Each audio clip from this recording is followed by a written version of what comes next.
Zagales, zagalas, señores del jurado, yo soy Roberto y os quiero dar la bienvenida a este pequeño canal en el que, como sabéis, solemos hablar de cine.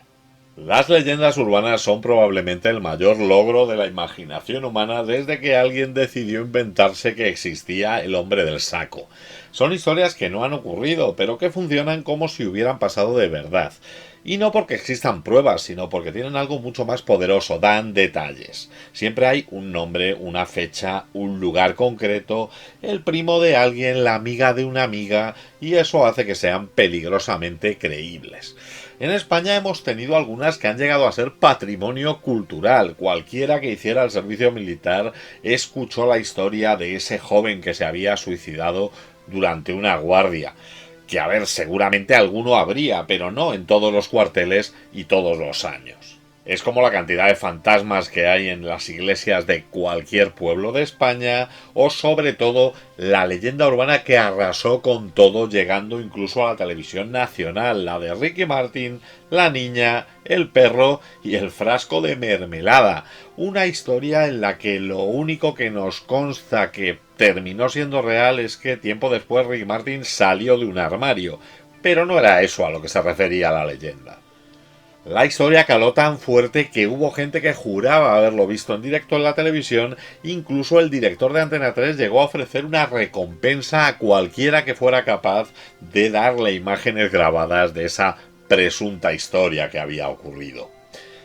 Lo mejor de todo es que da igual que estas historias sean buenas o malas, lo único que importa es que toquen teclas concretas sobre sexo, sobre vergüenza, sobre traición, sobre violencia, sobre todas aquellas cosas que no queremos que nos pasen, pero que no nos importa imaginar que le pasan a los demás. Además, lo que sí resulta tremendamente curioso es que este tipo de historias se repiten en todo el mundo, da igual en qué parte del planeta nos pongamos, pero el asesino en el asiento de atrás existe, el riñón robado también existe, la de la niñera y la llamada desde dentro de la casa es universal. Cambian los nombres, cambian los escenarios, pero la estructura es la misma, son cuentos de terror modernos. Y donde hay algo que es popular, ahí están los productores de cine oliendo el negocio. Ya en los años 70 y en los 80 Hollywood empezó a utilizar alguna de estas leyendas para crear películas de terror. Tenemos, por ejemplo, Cuando llama un extraño, que se basa directamente en el caso de la niñera acosada por teléfono. Terror en la noche juega con la idea del autoestopista fantasma. Candyman no deja de ser una leyenda urbana hecha personaje. Incluso un clásico como Pesadilla en Elm Street bebe bastante de ese miedo colectivo y de esas historias que pasan de boca en boca. Pero claro, en los años 90 llegó Scream y todo el terror se volvió joven, sexy, autorreferencial y muy consciente de sí mismo. Y alguien tuvo una idea brillante. ¿Y si en vez de burlarnos de las reglas del slasher como hacía Scream, nos burlamos de las leyendas urbanas? ¿Y si convertimos estas leyendas urbanas en una serie de asesinatos reales? Pues esto es otro rollo. La vida es bella, lo sé muy bien, con un poco de amor llegué bien. La fuerza está contigo, mi amigo fiel, en el cine encuentro mi papel. Estrella la casa, qué emoción, el Titanic naufraga en su canción. De su interminable no acabará, y siempre París nos quedará. Esto es otro rollo, ya lo verás. Con un final feliz te conquistará. Esto es otro rollo, míralo bien. En la pantalla todo cambiará también. Nos vamos a situar a finales de los años 90, un momento glorioso en el que Hollywood recordó algo que le había funcionado durante los años 50 y que fue la base de su negocio. Y eso es tan sencillo como que los adolescentes no solamente chillan cuando alguien sale de un armario con un cuchillo, sino que pagan entradas, e incluso, si les gusta, varias veces.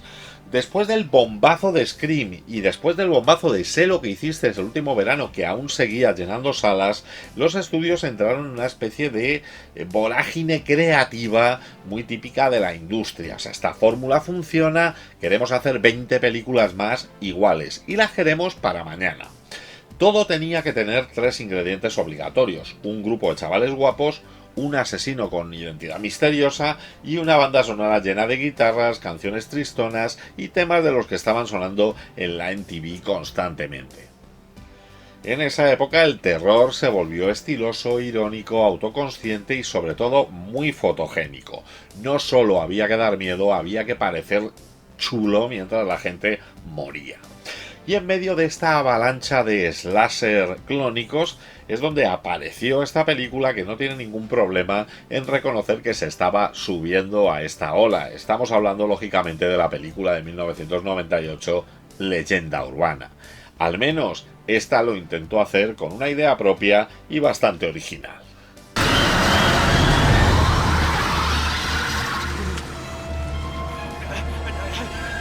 ¡Lleva a alguien en el asiento de atrás!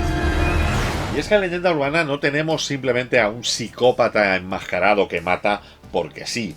Tenemos a un psicópata que ha decidido convertir en realidad las leyendas urbanas, estas historias que se han oído mil veces, la del asesino escondido en el asiento de atrás, la del tipo al que le roban un riñón y le dejan en una bañera llena de hielo, la de la llamada a una niñera que viene desde dentro de la propia casa, estos relatos que se contaban en el instituto, en un campamento de verano, en una noche de copas, o el típico relato que empezaba con a un primo de mi primo le ocurrió esto. Historias que nunca sabes si son verdad, pero que tienen los suficientes detalles como para que te sientas incómodo y que creas que han podido pasar en realidad. Claro, en esta película hay un personaje que ha decidido tomar estas historias como si se tratase de un manual de instrucciones. Eso no importa para la historia, Plumilla. Y eso cambia completamente las reglas del juego, porque no estamos en una película en la que el espectador se pregunte quién es el asesino. Es que también se pregunta ¿qué historia va a tratar de recrear ahora? Y eso en una película slasher es una premisa estupenda porque convierte algo que ya conocemos en una máquina de generar suspense y mal rollo. La idea original nació de Silvio Horta, un completo desconocido en Hollywood en aquel momento, un recién graduado de la Universidad de Nueva York que trabajaba en un mostrador de perfumes de unos grandes almacenes. Desde ahí, en el año 97, comenzó a mover su concepto presentándolo a Gina Matthews, una productora que dirigía talleres para guionista, y esta, junto a Neil Moritz, comenzó a mover el proyecto en varios estudios, pero nadie quería financiarlo, no terminaban de verlo claro. Esto fue así hasta que llegaron a Mike Medavoy de Phoenix Pictures, el cual vio potencial, aunque creía que el guión debía ser pulido. Pasaron entonces a un proceso de reescrituras y poquito a poco la historia comenzó a encajar. Empezaron entonces la búsqueda del director. El productor Brad Dourif miró fuera de Hollywood y descubrió a un joven australiano de 26 años llamado Jamie Blanks, que era autor de un corto de terror llamado Silent Number. Blanks ya había intentado dirigir Sé lo que hicisteis el último verano, donde no fue aceptado, y lógicamente aceptó sin ningún tipo de dudas encargarse de Leyenda Urbana en el febrero de 1998. Curiosamente acabaría así siendo el director de una de las películas que más representan al slasher ochentero. Siguiendo el modelo Scream, la película te va a dejar claro de qué va desde la escena inicial. Vamos a ver a una chica conduciendo de noche sola, con la lluvia cayendo, con una sensación de incomodidad que va creciendo poco a poco, y vamos a ver cómo para en una gasolinera. Situaciones incómodas, un tipo bastante creepy que parece que la quiere advertir de algo, y cuando llega la tranquilidad descubrimos que llevaba a alguien en el asiento trasero. La película empieza ya convirtiendo en un asesinato real una de las leyendas urbanas más famosas del mundo, y a partir de ahí ya no va a haber marcha atrás. La acción se sitúa en una universidad, la Universidad de Pendleton, una de estos campus americanos típicos del cine, donde hay una mezcla entre Hogwarts y un anuncio de seguros, con edificios de ladrillo, farolas elegantes, jardines impecables y sobre todo un montón de estudiantes guapos caminando como si vivieran dentro de un mundo de ensueño, un sitio que parece diseñado para que nada malo pueda ocurrir, y por eso es ideal para que haya una matanza. Eso le pasó a una chica en mi ciudad.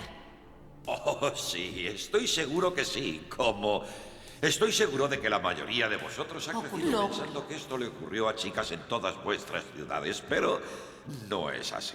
Conoceremos a Natalie Simon, interpretada por Alicia Witt, una estudiante normal, sensata, nada llamativa, que empieza a sospechar que algo raro está pasando cuando una de sus compañeras aparece asesinada de una forma familiar. No solamente ha sido una muerte violenta, sino ha sido una muerte que reproduce exactamente el patrón de una historia que todo el mundo conoce. Y ese va a ser el motor de la película. A partir de ese momento las muertes comienzan a acumularse y todas tienen algo en común, y es que siguen al pie de la letra una leyenda urbana.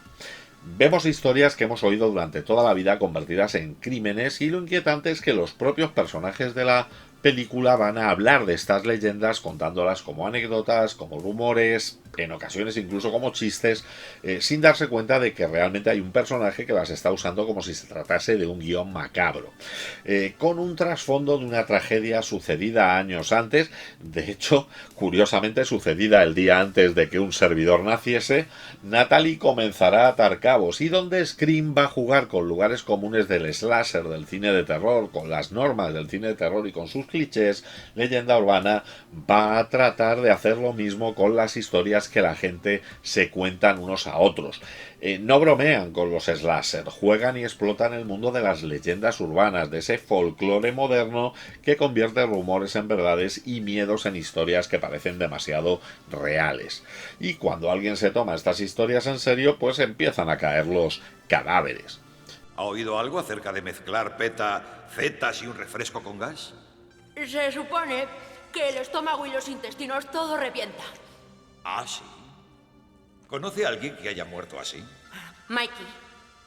Desde luego, una de las bazas de Leyenda Urbana es sin duda su reparto. Es una película de las que, vistas desde hoy en día, te hace pensar que qué hacía toda esa gente en un slasher noventero. Y es que el casting de esta película reunió algunas caras que con el paso del tiempo se convirtieron en estrellas, con otras que eran iconos de la televisión e incluso con alguna leyenda del género del terror.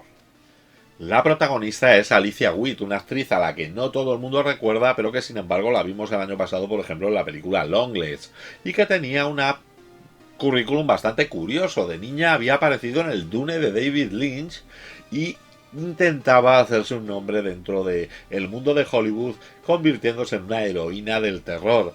Es una chica que tiene la mezcla perfecta de vulnerabilidad y aspecto de tener la cabeza fría, que hace que funcione muy bien como Final Girl.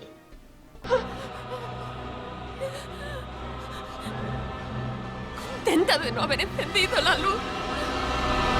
Junto a ella, y a pesar de que ha renegado de la película en múltiples entrevistas, tenemos a Jared Leto, muy lejos todavía de haberse convertido en una estrella de Hollywood o de haber ganado un Oscar, dando vida pues al típico chico normal, atractivo, un poquito misterioso, que podría ser o la siguiente víctima o el asesino. El último informe oficial de este año declaró Pendleton la universidad más segura de este país. Y tengo la intención de que eso no cambie. Gracias, Rhys. Lo publicaré en la edición especial de seguridad. Rebecca Gayheart era prácticamente omnipresente en las películas de finales de los 90. Salía en todo lo que tuviera que ver con jóvenes guapos y tramas dramáticas. Y aquí encaja perfectamente como amiga popular, sofisticada y mucho más compleja de lo que parece a simple vista.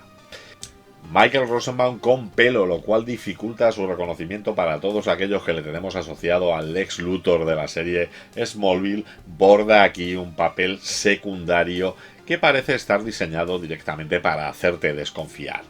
Además, junto a ellos tenemos algunos regalitos para los fans del terror. Tenemos por un lado a Robert Englund, al mismísimo Freddy Krueger, apareciendo en un papel de profesor pequeño pero muy agradecido.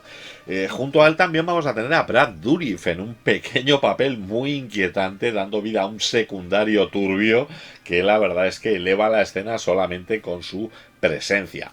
Además va a participar también en la película Danielle Harris, que tras su paso por la saga Halloween se había convertido en un icono de los aficionados al terror, en un pequeño papel como compañera de habitación de la protagonista. 3, 2. Perdona lo de ayer. Ya. Vale, pero que no se repita. Pero es que además, como primera víctima, tenemos a una integrante de la nobleza de Hollywood, Natasha Gregson Wagner, la hija de Robert Wagner y Natalie Wood, que en ese momento trataba de buscar su lugar en Hollywood. Tenemos que decir que no lo consiguió y que tras un paso fugaz por algunas producciones importantes como esta, quedó relegada a papeles en películas serie B o a secundaria en algunas series de televisión. Y por si todavía faltaba algo en el reparto, ahí estaba Joshua Jackson, que en aquel momento era una de las grandes estrellas juveniles de la televisión gracias a la serie Dawson Crece, y que pues todo el mundo sabía perfectamente quién era, haciendo un papel secundario que funciona un poquito, por un lado, como ancla emocional de la historia, como el amigo cercano, el colaborador, el aliado de la protagonista, pero por otra parte un tío que puede resultar tan sospechoso como cualquier otro. Es todo un proceso.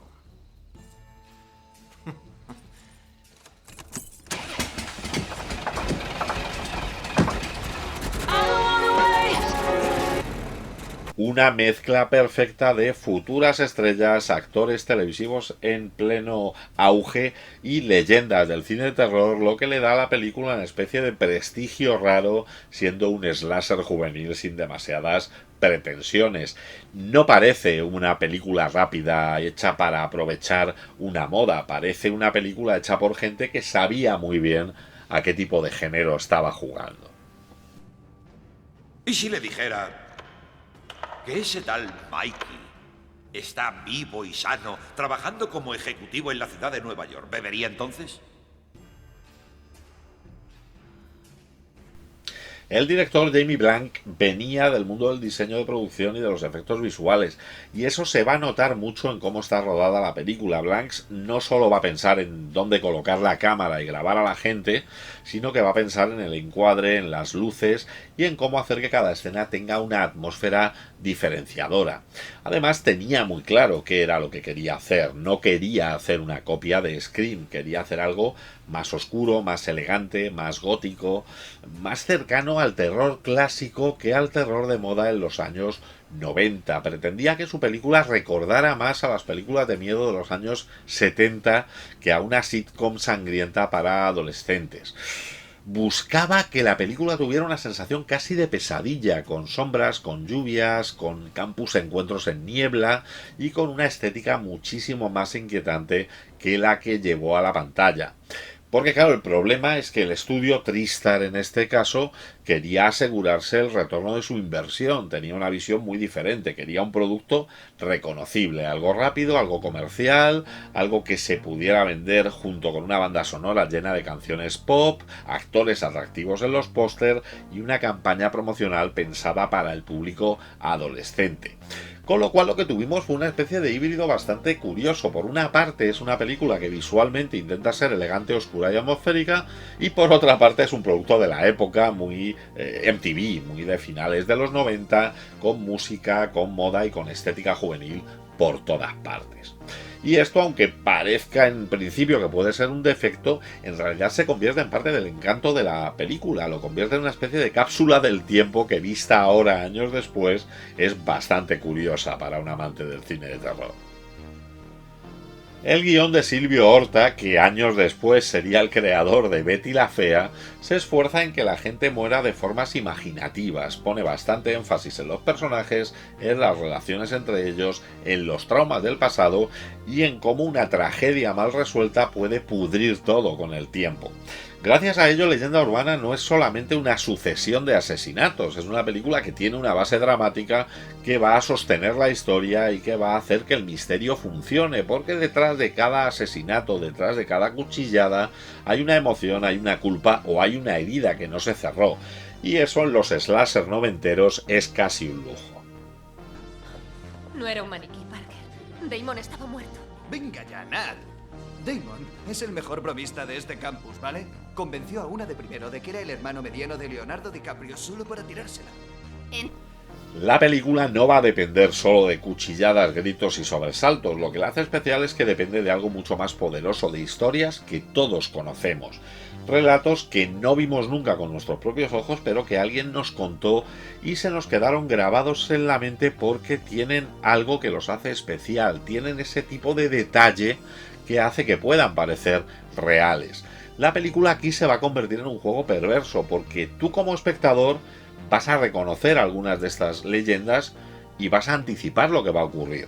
No sabes quién va a ser la próxima víctima, pero cuando empiezas a ver lo que está ocurriendo, eres capaz de reconocer cuál va a ser la forma en la que va a morir esa víctima, y eso hace que tengamos una forma diferente de ver esta película.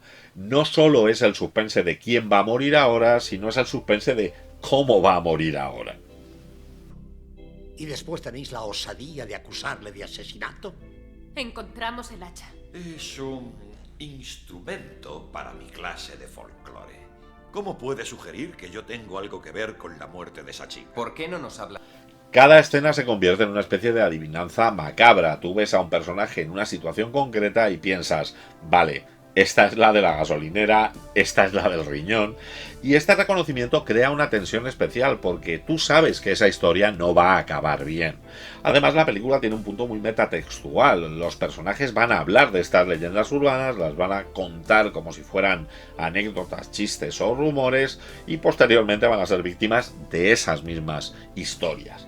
El mensaje que flota por debajo es inquietante, que es: las historias sobreviven a la gente, los rumores son más fuertes que la verdad, y una vez que una leyenda circula no hay manera humana de conseguir pararla.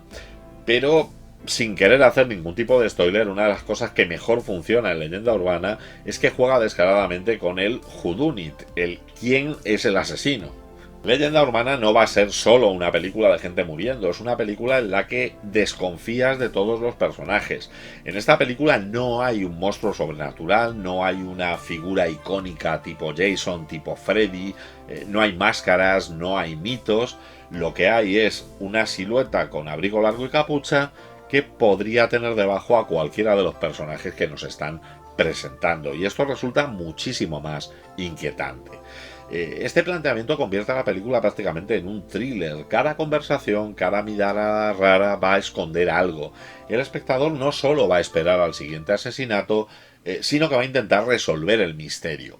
Y poco a poco se va a ir revelando que esto tiene un trasfondo en el pasado, hay una tragedia universitaria, hay silencios cómplices, hay personas que miraron hacia otro lado, y nos va a demostrar que las muertes no son aleatorias, sino que son parte de una venganza planificada con una motivación que va un poco más allá del estoy loco. En esta película hay culpa, hay resentimiento y hay una lectura muy noventera sobre lo que era el bullying y lo que era el silencio institucional. Tenemos dificultades para localizar a otro alumno, un chico llamado Damon Brooks. Hace ya unos días que falta. ¿Falta? No falta. Es el fin de semana. Estará amancebado por ahí en algún hotel con alguna chica o un gay o un animal de granja. Visualmente, además, la película está un paso por encima de la media de los slasher de la época. No es tan autoconsciente como Scream, pero tampoco es tan apresurada como muchísimos de sus imitadores. Es una película que tiene cuidado, tiene elegancia, tiene una fotografía fría, con azules, con verdes, niebla, lluvia, escenas nocturnas, que acaban convirtiendo casi cualquier espacio en algo inquietante y que nos muestra que el terror no es solamente sangre. Y además rematado con una banda sonora de rock alternativo, pop oscuro, que oído a día de hoy suena muy a 1998, pero que le da un toque retro inmediato. La imagen y la música se combinan para que Leyenda Urbana no sea solamente un entretenimiento sangriento, sino una película con personalidad y con estilo propio, que incluso a día de hoy se nota diferente al resto de películas de los 90. Cuando Leyenda Urbana se estrenó en el año 1998, la reacción fue bastante desigual. En taquilla funcionó muy bien, con un presupuesto modesto recaudó más de 70 millones de dólares solamente en Estados Unidos y demostró que el slasher juvenil seguía siendo un negocio muy rentable. Los productores y el estudio quedaron encantados porque tenían un producto que conectaba con el público adolescente, y que además parecía un poco más fino y trabajado que muchos de sus competidores. Sin embargo, la crítica fue muy fría. Muchos críticos la acusaron de que se subía a la ola de Scream y Sé lo que hicisteis el último verano, y que eso era hacer cine de una manera muy sencilla, que no inventaban nada nuevo, y es que si realmente somos sinceros, pues tienen algo de razón. El éxito dio lugar a secuelas, aunque ninguna de ellas tuvo la presencia de este original. Leyenda Urbana 2, Terror en el Campus, intentó repetir la fórmula, pero claro, careció del mismo presupuesto y del reparto original, cosa lógica porque la mayoría de ellos habían muerto en la primera parte. Posteriormente hubo una tercera parte, Leyenda Urbana Bloody Mary, que dio el salto directamente al terror sobrenatural, fue una producción directa a vídeo y no deja de ser simplemente una curiosidad menor para completistas del coleccionismo. Con el tiempo, eso sí, la película ha ganado un cierto estatus de culto dentro del terror noventero. Ya no se ve como un slasher más, sino como una propuesta con una idea muy clara: convertir en asesinatos los rumores que todos hemos escuchado. Se valora su estética cuidada, se valora su música de la época y se valora esa forma de jugar con el folclore moderno que hacen que a día de hoy sea una película que siga funcionando. Eso sí, en sitios web como Rotten Tomatoes la película sigue suspendiendo solamente con un 30% de valoración por parte de la crítica y poco más de un 38% por parte del público. En cuanto a su legado dentro del género, Leyenda Urbana dejó varias cosas claras. Inspiró a un gran número de imitadores que intentaban copiar la fórmula del campus universitario más leyendas urbanas, pero es cierto que muy pocas consiguieron lograr un cierto equilibrio entre suspense, estilo y personaje como aparece en esta película. Consolidó la carrera de algunos de los actores que aparecían en la película como rostros habituales del cine juvenil, y esto les ocurrió por ejemplo a Alicia Witt, a Jared Leto, a Rebecca Gayheart o a Daniel Harris, y además nos regaló apariciones tanto de Robert Englund como de Brad Dourif, que eran dos auténticos pesos pesados del género. Pero más allá de nombres y de carreras, la película dejó una idea muy potente, que es que las ideas que nos contamos unos a otros pueden ser mucho más terroríficas que un monstruo con máscara. Hoy, cuando vuelves a ver esta película, su encanto retro es innegable. Los peinados, la ropa, los teléfonos enormes, la música, esa atmósfera fría y ese campus americano que parece que han sacado de una postal hasta que empiezan a caer los cuerpos.